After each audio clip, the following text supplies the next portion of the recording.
did actually write this speech saying, "Good afternoon, ladies and gentlemen." This is the length of Willie's speech. Good evening, ladies and gentlemen. If there's anyone here who is feeling worried, nervous, or apprehensive, it's either me or it's Helen, she's married me. I really didn't know where to start, so I thought I'd trawl the internet. After a couple of hours, I found some really, really good stuff. I don't remember when I was supposed to be writing this speech.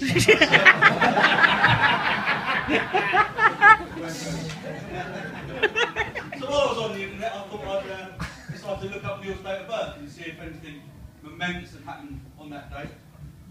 Unfortunately, nothing much seems to have happened. Although the nurses on the ward where Neil was born still call it ugly birthday.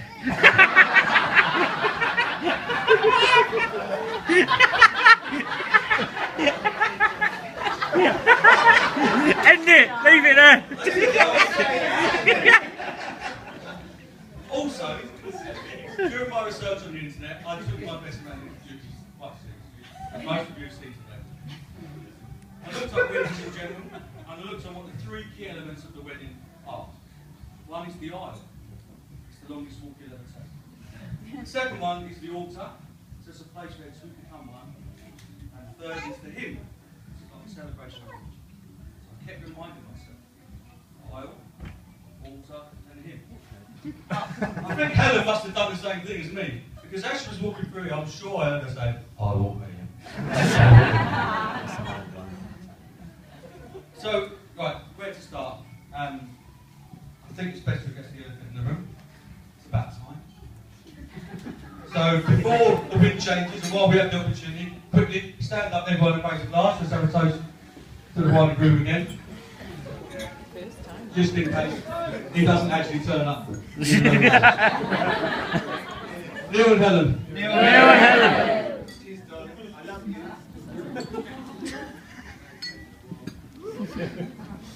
I'd like to take a serious moment to congratulate Helen's mum and Neil's dad for doing such a great job and raising such a lovely girl.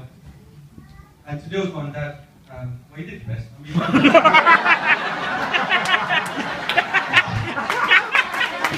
think it may have been a lost cause today. I did hear something we had earlier, so this would just be to the boys. Neil went to a private school. Hey! That's true. So I'm dishing a little bit of dirt on Neil. I've known Neil for over 20 long years. And as you know, during most of that time, Neil has been refining his building skills and the experts for his wife. Really? And in fact, many of us here would have been fortunate enough to have Neil come round to do some work for us at our own houses. And then come round a week later to finish it off. And then come round a month later to put it back up again. In fact, to be honest, it's round so much, I thought I'd talk about service plan rather than just something. To be fair, as a builder, Neil's actually quite a good chef. He's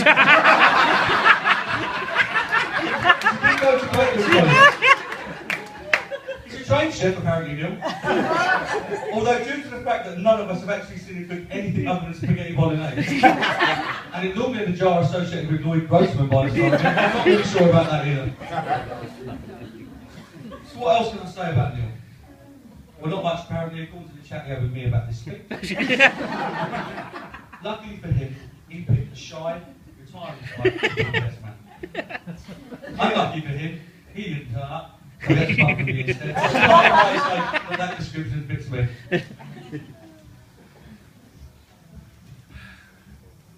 Actually, do you know what? I was a bit harsh on myself then. I am, in fact, and by quite some margin, the best man that Neil actually is. So moving on from this point onwards, I will now be referring to Neil by his actual name. Shearer! Shearer. Shearer! Shearer! I am in fact the person who gave Neil that name. And there are two reasons why. The first one is at the time none of us had ever heard of Graham Norton.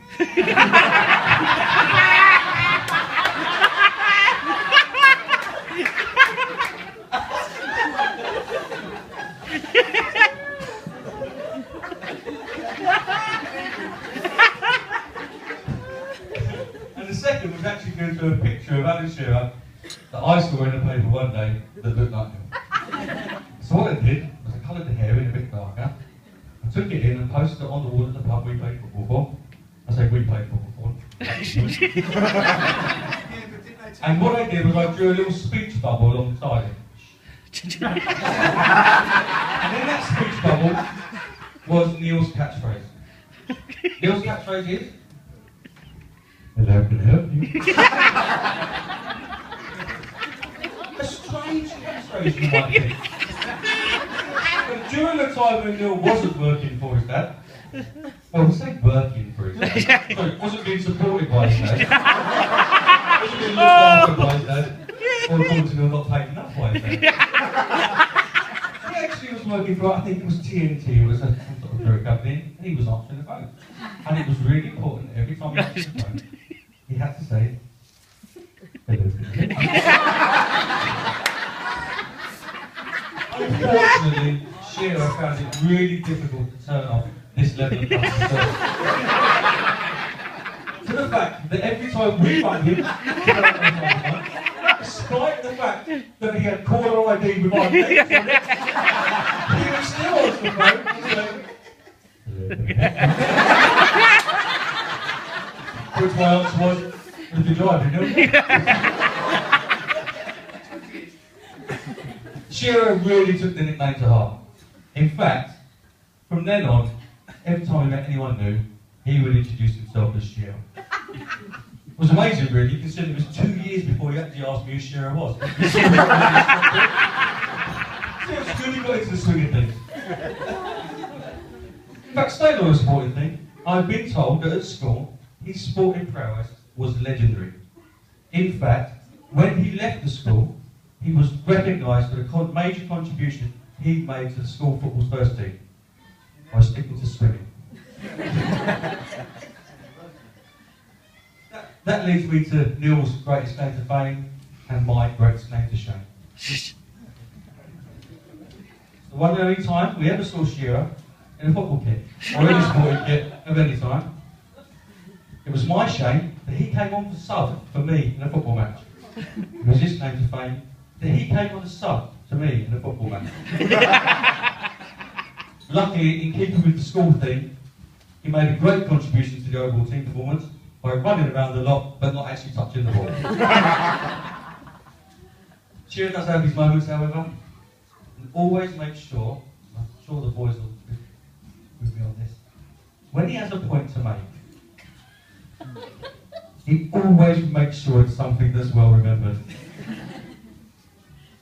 I remember when his first girlfriend, Jonah. You all remember Jonah, don't you? Neil's first girlfriend? Oh, boyfriend. No, Jonah.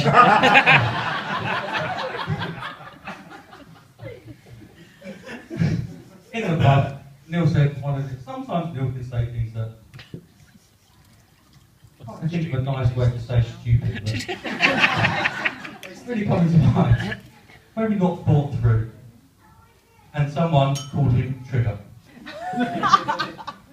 To which Neil's answer was, and I think this keeps him with the thing stupid, "What are you calling me after a racehorse for?"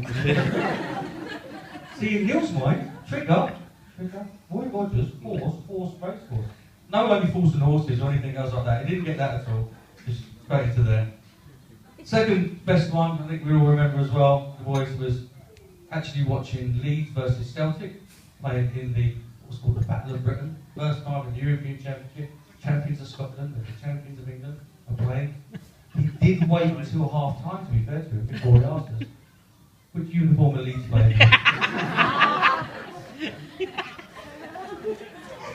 And finally, just the last great one for me is actually a fairly recent one. When we're talking about the best man speech, Neil did say to me, "You're not going to be too bad, are you? You're not going to be too bad. Said you really don't want to go too outrageous." I I said, Neil, don't worry, I won't. He said, no, really don't. You've got to remember, Helen's family and my family are going to be there. And I thought, thank God for that, because I've never been to a wedding where everyone's family is there.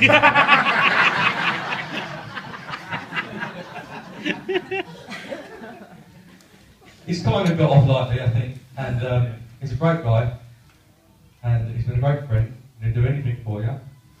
He may have to do it again for you afterwards, but he will do.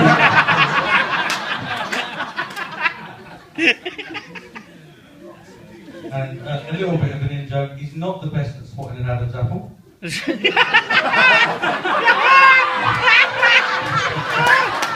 boy! Lady boy!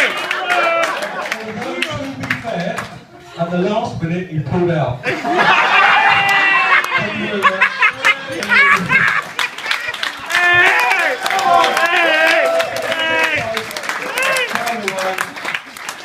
For the lovely couple, and Helen, you look beautiful today, and I wanted to say that at the end of it before anything else. Congratulations, I hope you have a wonderful life together. Helen and Neil. Yay!